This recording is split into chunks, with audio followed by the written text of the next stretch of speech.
Hello friends, आइए आज हम बात करते हैं टीपी एक्ट से रिलेटेड बची हुई हमारी दो सेक्शंस की। देखिए, पट्टे की लीज़ की बात चल रही थी। इसमें मैंने स्टार्टिंग ये सेक्शन 105 तो करवा दी थी। अब आपकी बची हुई है सेक्शन 106 एंड 107। ये दोनों सेक्शन के बाद ये हमारा टीपी एक्ट आज कंप्लीट हो जाएगा। ठीक है। लिखित संविदा या स्थानीय प्रथा के अभाव में कुछ पट्टों की कालावधि। सेक्शन 106 प्रतिकूलित संविदा या स्थानीय विधि या प्रथा न तो कृषि या विनिर्माण के प्रयोजन के लिए स्थावर संपत्ति का पट्टा ऐसा वर्षानुवर्षीय पट्टा समझा जाएगा तो पट्टाकर्ता या पट्टेदार द्वारा 6 माह की सूचना द्वारा अनिवार्य होगा। और किसी अन्य प्रयोजन के लिए स्थावर संपत्ति का पट्टा मासानुमासी पट्टा समझा जाएगा, जो या तो पट्टाकर्ता पट्टेदार द्वारा 15 डेज की ऐसी सूचना द्वारा अनिवार्य है। भाई देखिए, सबसे पहली बात, जो एक पट्टा होता है वो लिखित संविदा जो होती हैं, रिटर्न कॉन्ट्रैक्ट जो होते हैं, उनके अभाव में, स्थानीय प्रथा के अभाव में कुछ पट्टों की जो कालावधि होती है, कुछ में तो 6 माह होती है और कुछ में वर्षानुवर्ष होती है, यानी साल भर होती है। ठीक है।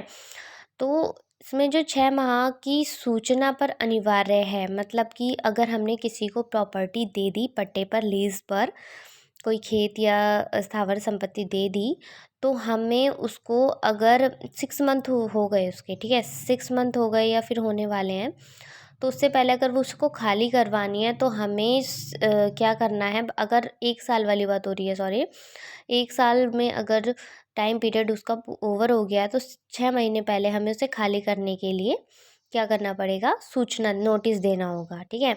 और अगर वो मासानुमासी वाला है, 6 मंथ वाला है, तो हमें कम से कम 15 डेज पहले उसे नोटिस देना पड़ेगा कि भाई तुम हमारी भूमि को खाली करो, हमें किसी भी यूज़ के लिए मतलब चाहिए, है ना।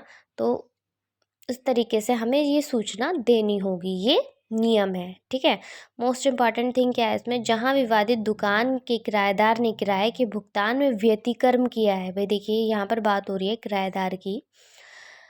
अगर किराएदार ने किराए के भुगतान में, मतलब जो हम उससे वसूलते थे किराया, जिसमें हम अपनी प्रॉपर्टी हमने दे रखी थी रेंट पे, तो उसमें व्यतिक्रम किया है, फ्रॉड किया है, तो इस प्रावधान के अधीन किराएदारी का अवधारण किया जा सकता है। श्रीमती साधना अग्रवाल वर्सेस श्रीमती मालती देवी व अन्य 2007 का ये केस लो था, ALJ 46। ठीक है।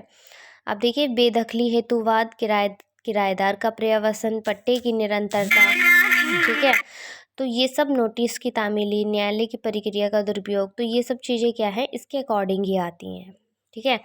अब हम बात करते हैं सेक्शन 107 की, कि पट्टे कैसे किए जाते हैं। जो पट्टे हैं, लीज जो है वो आपकी, वो स्थावर संपत्ति या वर्षानुवर्षीय 1 वर्ष से अधिक किसी अवधि का वार्षिक भाटक आरक्षित करने वाला पट्टा केवल रजिस्ट्रेशन, रजिस्टर्ड रिटर्न द्वारा ही किया जाता है।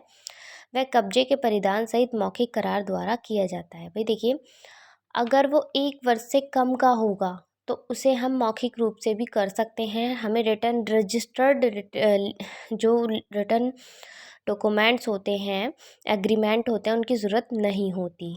लेकिन अगर वो 1 वर्ष से ज़्यादा का है लीज़ पट्टा, तो हमें वो रिटर्न एग्रीमेंट के बेस पर ही करना होगा। ठीक है। ये बात यहाँ पर कही गई कि अगर टाइम पीरियड कम होगा तो मौखिक रूप से भी हम उस पट्टे को कर सकते हैं। जैसे एग्जाम्पल, 1 वर्ष से अधिक अवधि के पट्टों को छोड़कर या वार्षिक भाटक आरक्षित करने वाले पट्टों को छोड़कर स्थावर संपत्ति के पट्टे या ऐसे पट्टों का कोई भाग अनरजिस्टर्ड डॉक्यूमेंट द्वारा, यानी मौखिक करार के द्वारा भी किया जा सकता है। सेम एज 6 मंथ वाला प्रोसीजर भी है। इसमें भी जो पट्टा है वो मौखिक करार द्वारा ही पॉसिबल होता है। बट यहाँ पर क्या है कि लॉयल्टी होनी चाहिए दोनों के बीच में, मतलब जानकार होना चाहिए, विश्वास होना चाहिए, है ना, दोनों पार्टीज़ के बीच में। ऐसा नहीं है कि भाई मौखिक करार के आधार पर हुआ तो वो बीच में मतलब फ्रॉड कर लें, है ना। तो इस आधार पर अगर वो फ्रॉड करते हैं, ऐसा कुछ करते हैं, मिसबिहेव करते हैं, तो हमें क्या है, अधिकार है उनसे अपनी भूमि को खाली करवाने का। अगर वो रजिस्टर्ड है तो बाय नोटिस, और अनरजिस्टर्ड है तो हमें वैसे ही अधिकार है अपनी प्रॉपर्टी पे से उसे, उस व्यक्ति को अपनी प्रॉपर्टी अपनी लेने का। ठीक है। जो हमने पट्टे पे उसको दी हुई थी। उसे निष्कासित प्रॉपर तरीके से हम कर सकते हैं। चलिए थैंक्स, आज ये हमारा कंप्लीट हो गया आपका TP एक्ट, ठीक है।